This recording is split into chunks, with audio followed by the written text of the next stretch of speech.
সারা দেশে বৃষ্টিপাত বাড়বে বলে জানিয়েছে আবহাওয়া অধিদপ্তর। বিশেষ করে উপকূলীয় এলাকায় তীব্র বৃষ্টি হবে। আবহাওয়া অধিদপ্তরের আবহাওয়াবিদ ওমর ফারুক জানান, শক্তিশালী মৌসুমী বায়ুর কারণে বঙ্গোপসাগরে সঞ্চারণশীল মেঘমালা তৈরি হয়েছে। উপকূল জুড়ে ভারী বৃষ্টিপাত শুরু হয়েছে, যা টানা কয়েকদিন অব্যাহত থাকতে পারে। চট্টগ্রাম, কক্সবাজার, পায়রা ও মোংলা বন্দরকে ৩ নম্বর স্থানীয় সতর্ক সংকেত দেখাতে বলা হয়েছে। দেশের বেশিরভাগ নদী বন্দরকে ২ নম্বর স্থানীয় নৌ হুঁশিয়ারি সংকেত দেখাতে বলা হয়েছে। আর পাহাড় ধসের সতর্ক সংকেত দেখাতে বলা হয়েছে চট্টগ্রামে।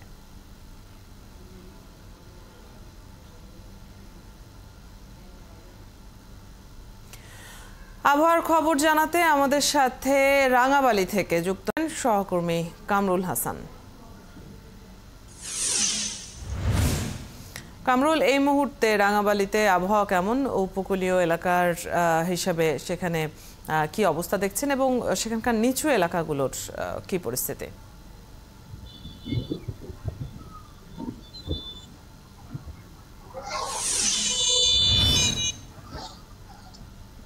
জি অদিতি, এই মুহূর্তে রাঙাবালির আবহাওয়া পরিস্থিতি আকাশ মেঘাচ্ছন্ন রয়েছে এবং গত মঙ্গলবার থেকে যে একটানা বৃষ্টিপাত চলছিল সেটি আজ ভোরে কিছুটা বিরতি দিল। আকাশ এই মুহূর্তে মেঘাচ্ছন্ন রয়েছে। আমি এই মুহূর্তে রাঙাবালি উপজেলার ছোটবাইজদি ইউনিয়নের একটি ফসলি মাঠের সামনে রয়েছি। আপনাকে যদি ক্যামেরা পার্সনের মাধ্যমে একটু দেখানোর চেষ্টা করি, আপনি দেখবেন যে মাঠের বেশিরভাগ অংশ কিন্তু এই মুহূর্তে পানিতে নিমজ্জিত অবস্থায় রয়েছে। অর্থাৎ এই চিত্র শুধু এই মাঠটিরই নয়, রাঙাবালি উপজেলার যে বিস্তীর্ণ ফসলি মাঠ রয়েছে সেগুলোতে কিন্তু এই যে টানা যে বৃষ্টির ফলে জলাবদ্ধতা সৃষ্টি হয়েছে, যার কারণে বেশিরভাগ ফসলের মাঠ এই মুহূর্তে পানিতে নিমজ্জিত অবস্থায় রয়েছে। কৃষি বিভাগের সঙ্গে আমার কথা হয়েছে, তারা বলছেন যে এই মুহূর্তে আমন মৌসুম চলছে। প্রায় ৩,০২০ হেক্টর জমিতে আমনের বীজতলা কিন্তু মাঠে রয়েছে, প্রস্তুত করা হয়েছে। সেই বীজতলাগুলো কিন্তু এই মুহূর্তে পানিতে পুরোপুরি নিমজ্জিত অবস্থায় রয়েছে।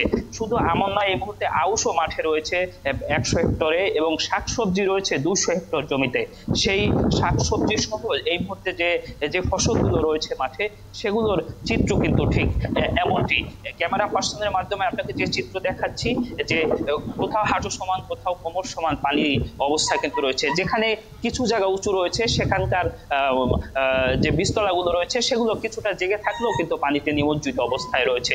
এছাড়া অদিতি, আপনাকে যদি আবহাওয়া পরিস্থিতি জানাই, পায়রা সমুদ্র বন্দরকে ৩ নম্বর স্থানীয় সতর্ক সংকেত দেখিয়ে যেতে বলা হয়েছে এবং সক্রিয় মৌসুমী বায়ুর প্রভাবে গভীর সঞ্চালনশীল মেঘমালা সৃষ্টি অব্যাহত রয়েছে, যার কারণে কিন্তু এই যে নদী তীরবর্তী এলাকাগুলো রয়েছে সেগুলো কিন্তু নদ নদী কিছুটা উত্তল রয়েছে এবং সাগর বেশ উত্তাল রয়েছে, যার কারণে সমুদ্রগামী যে সকল জেলে রয়েছে তারা কিন্তু অনেকেই ঘাটে ফিরে এসেছে এবং গভীর সাগরে যারা বিচরণ করছিল মাছ শিকারের জন্য, তারাও কিন্তু তীরে ফিরে আসতে শুরু করেছে। আমরা বিভিন্ন মৎস্য ঘাটেও খোঁজ খবর নিয়ে জেনেছি যে সে সকল ঘাটে যারা অবস্থান করছিল তারা ইতিমধ্যেই কিন্তু তীরে আসতে শুরু করেছে। এবং আবহাওয়ার যে পূর্বাভাস, সেটিতে যেমনটি বলা হয়েছিল যে দমকা অথবা ঝড়ো হাওয়া বয়ে যেতে পারে, যার কারণে পটুয়াখালী নদী বন্দর এলাকাকেও কিন্তু ২ নম্বর নৌ হুঁশিয়ারি সংকেতের আওতায় নিয়ে আসা হয়েছে।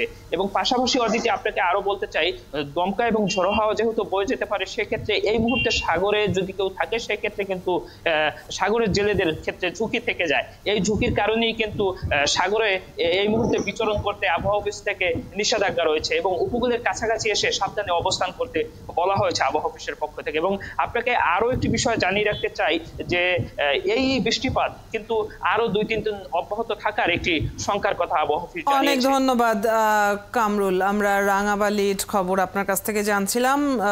সতর্ক সংকেত